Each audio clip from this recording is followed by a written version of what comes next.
I've had a lot of questions recently about which are the best boots for enduro and dirt riding, and which boots I'm personally using. Lower leg injuries are very common, especially when guys wear cheap dirt bike boots.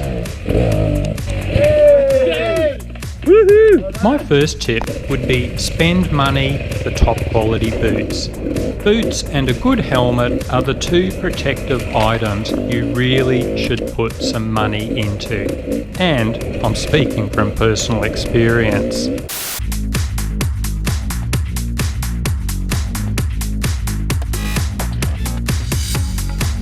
The Italians, they make the good motorcycles. They also make the good boots.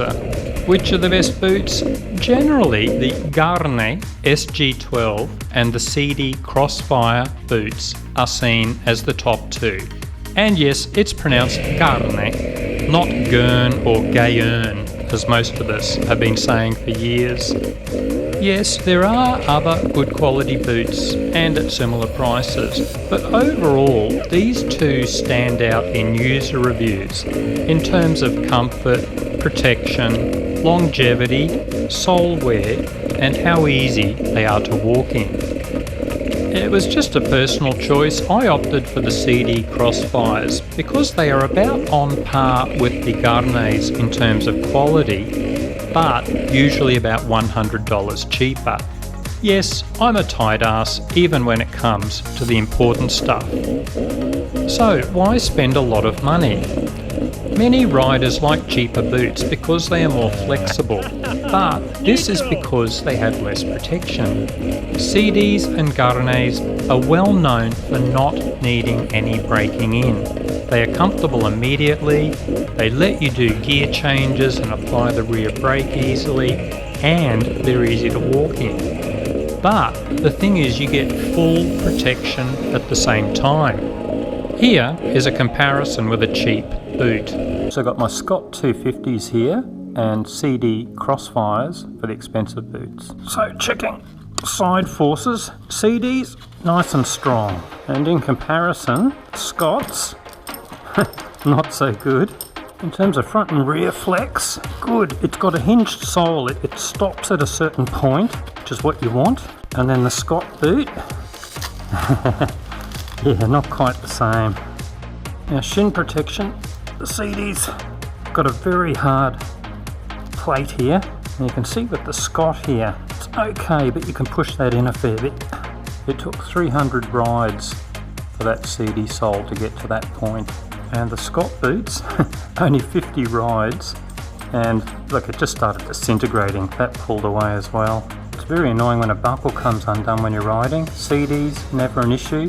Scott, constantly. Buckles coming undone, and lost a few as well. Any decent boot is sewn here, so you can just get a new sole when they wear out. These were genuine Sidi soles, only $30 Australian, or about $22 US mailed out. Now the problem on a cheap boot like these is when that sole comes on, that's it. You can try gluing that back on, it'll just keep coming undone. The boot's useless once that sole goes.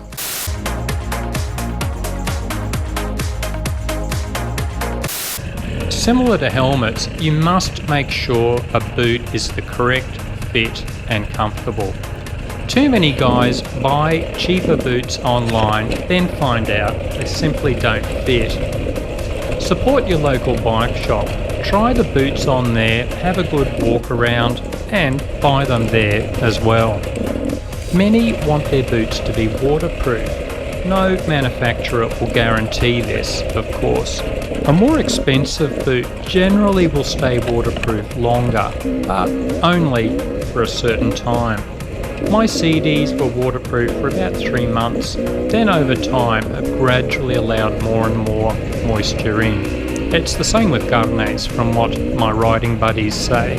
A lot of guys use the smaller, more comfortable adventure boots for adventure riding or easy trail riding, but my view is it's still worth having maximum protection.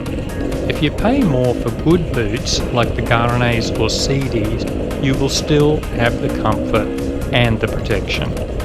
In the first world, we are lucky to have dedicated motorbike boots at all, and be able to afford them.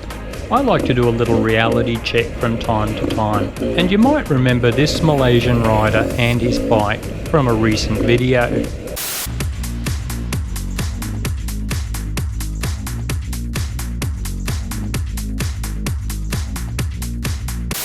Just for an experiment, I did try to repair those cheap Scott boots, but the soles both peeled off again within 2 rides, which confirmed there's no point, really, trying to repair those cheaper boots. So guys, if you're in the market for new boots, I hope this tends to help, but as always, whatever you do, don't trust my opinion, do your own research, get out there, Google it. Hopefully you'll wind up with some good protection for those little footsies.